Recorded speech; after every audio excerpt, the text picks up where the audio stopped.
राजस्थान का एक ऐसा रहस्यमयी गांव जहां से एक ही रात में गायब हो गए थे 5,000 लोग। राजस्थान का कुलधरा गांव न केवल भारत का बल्कि दुनिया के भी सबसे भूतिया गांवों में से एक है। 200 साल के बाद भी ये गांव आज तक फिर से बस नहीं पाया है।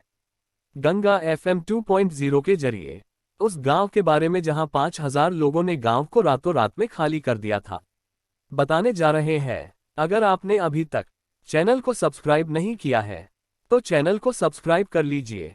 भारत ही नहीं, अगर हम बात करें दुनिया की सबसे भूतिया जगह की तो कुलधरा का नाम सबसे ऊपर आता है। राजस्थान के जैसलमेर से 14 किलोमीटर दूर मौजूद कुलधरा गांव, जो पिछले 200 सालों से वीरान पड़ा हुआ है, भूतिया जगहों में आता है। ऐसा माना जाता है कि इस गांव को साल 1300 में पालीवाल ब्राह्मण समाज ने सरस्वती नदी के किनारे इस गांव को बसाया था। किसी समय इस गांव में काफी चहल पहल रहा करती थी, लेकिन आज ऐसी स्थिति है कि यहाँ कोई इंसान भटकने से भी डरता है और 200 सालों से इस जगह पर फिर से बसावट नहीं हुई है। चलिए आपको इस गांव की कुछ दिलचस्प बातें बताते हैं। कुलधरा गांव का इतिहास। कुलधरा गांव मूल रूप से ब्राह्मणों द्वारा बसाया गया था, जो पाली क्षेत्र से जैसलमेर चले गए थे और कुलधरा गांव में बस गए थे।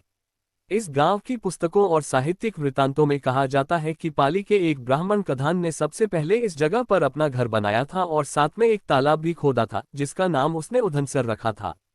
पाली ब्राह्मणों को पालीवाल कहा जाता था। मिथक के अनुसार 1800 के दशक में गांव मंत्री सलीम सिंह के अधीन एक जागीर या राज्य हुआ करता था, जो कर इकट्ठा करके लोगों के साथ विश्वासघात किया करता था। ग्रामीणों पर लगाया जाने वाले कर की वजह से यहाँ के लोग बेहद परेशान रहते थे। ऐसा कहा जाता है कि सलीम सिंह को ग्राम प्रधान की बेटी पसंद आ गई और गांव वालों को इस पर धमकी दे डाली कि अगर उन्होंने इस बात की विरोध करने की कोशिश की या रास्ते में आए तो वह और कर वसूल करने लगेगा। अपने गांव वालों की जान बचाने के साथ साथ अपनी बेटी की इज्जत बचाने के लिए मुखिया समेत पूरा गांव रातों रात फरार हो गया। गांव वाले गांव को वीरान छोड़कर किसी दूसरी जगह पर चले गए। ऐसा कहा जाता है कि गांव वालों ने जाते समय गांव को ये श्राप दिया था कि यहां आने वाले दिनों में कोई नहीं रह पाएगा। कुलधरा गांव अब भारतीय पुरातत्व सर्वेक्षण द्वारा संरक्षित तरीके से रखा जाने वाला एक ऐतिहासिक स्थल है। पर्यटक यहां घूम सकते हैं और उस समय के दौरान ऐसा क्या हुआ था, जैसी झलकियां आपको यहां देखने को मिल जाएंगी। कुलधरा क्षेत्र एक विशाल क्षेत्र में फैला हुआ है, जिसमें लगभग 85 छोटी बस्तियां शामिल हैं।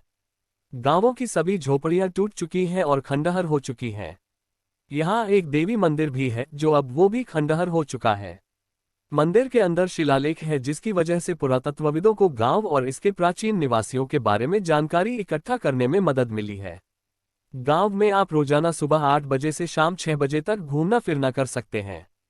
चूंकि ये जगह भूतिया मानी जाती है, इसलिए स्थानीय लोग सूर्यास्त के बाद द्वार बंद कर देते हैं। यदि आप कार से जा रहे हैं तो कुलधरा गांव के लिए एंट्री फीस 10 से 20 रुपये प्रति व्यक्ति है। ये जगह राजस्थान में होने की वजह से अत्यधिक गर्म रहती है, इसलिए यहाँ घूमने का सबसे अच्छा समय अक्टूबर से मार्च के बीच है, जहाँ गर्मी थोड़ी गर्म हो जाती है। धन्यवाद।